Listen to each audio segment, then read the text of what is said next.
کل جو مریم نواز کے ساتھ جو واقعہ پیش آیا یا نیب عدالت کے سامنے اس کی پیشی کے دوران جو غنڈہ گردی دیکھنے میں آئی، پولیس پہ بھی حملہ ہوا، دو طرفہ الزامات لگ رہے ہیں، اس کے بعد آج ڈاکٹر شہباز گل کی جانب سے ایک بیان جاری کیا گیا ہے جس میں ثانیہ ماڈل ٹاؤن کا ذکر کیا ہے، اور انہوں نے یہ کہا ہے کہ مطلب ماڈل ٹاؤن میں نون لیگ نے دہشت گردی کی تھی. کیا کہیں گے آپ اس بارے میں؟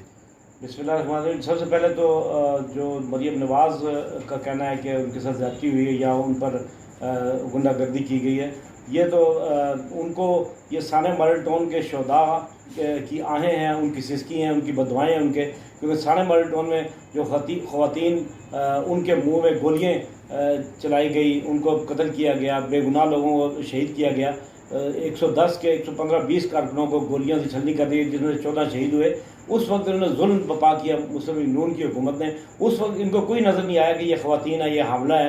تو آج جب ان پر اس اللہ کی لاٹھی بے آواز ہے کہ اللہ کی طرف سے ان کو یہ سزا مل رہی ہے.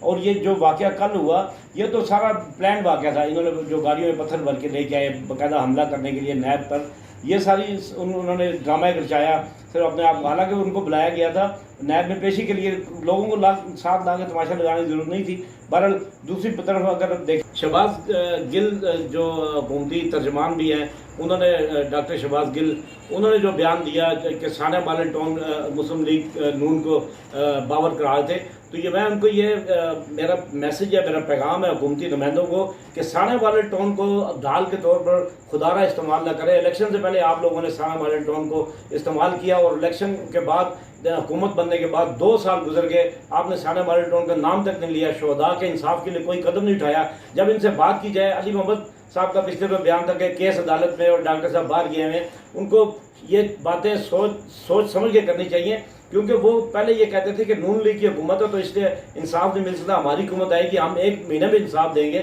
تو اب کہاں گیا وہ انصاف کی باتیں، کدھر گیا وہ انصاف؟ اب کیوں نہیں انصاف دے رہے؟ آپ وہ کہتے ہیں کیس عدالت میں ہے، تو پہلے آپ کہتے تھے کیس ہم 1 مہینے میں فیصلہ دلائیں گے. وہ کیسے ہوگا؟ مطلب کہنے کا یہ ثانیہ ماڈل ٹاؤن کو پہلے بھی استعمال کرتے تھے، اب بھی استعمال کرتے. تو میں ان سے واضح الفاظ میں یہ میرا پیغام ہے پی ٹی آئی کی حکومت کو، پی ٹی آئی کے وزیروں کو، کہ خدا را ثانیہ ماڈل ٹاؤن کے شہداء کو استعمال مت کریں. اپنے لڑائی خود لڑیں نون لیگ کے ساتھ، اپنی لڑائی خود لڑیں اپوزیشن کے ساتھ. جب آپ نون لیگ آپ کو تھریٹ کرتی ہے، وہ آپ پہ ہیوی ہوتی ہے، تو آپ ثانیہ ماڈل ٹاؤن کا استعمال کرتے ہیں. شرم آنی چاہیے آپ لوگوں کو. اگر ثانیہ ماڈل ٹاؤن کا نام استعمال کرتے ہیں، ان کے انصاف کے لیے بھی کوئی کردار ادا کریں. عمران خان صاحب، وزیر اعظم صاحب نے 2 سال سے ثانیہ ماڈل ٹاؤن کے شہداء کا نام تھا. اس دفعہ 17 جون کو ہم نے دیکھ رہے تھے کہ شاید چلو کسی ایک وزیر، کسی نے بھی بیان تک نہیں دیا ان کے حق میں، تعزیتی بیان نہیں دیا. تو میرا یہ پیغام ہے کہ ثانیہ ماڈل ٹاؤن کو پہلے استعمال کیا، آپ خدا را اس کو مزید ثانیہ ماڈل ٹاؤن کے ڈھال کے طور پہ استعمال نہ کریں. اپنی لڑائی خود لڑیں نون لیگ کے ساتھ، اپوزیشن کے ساتھ.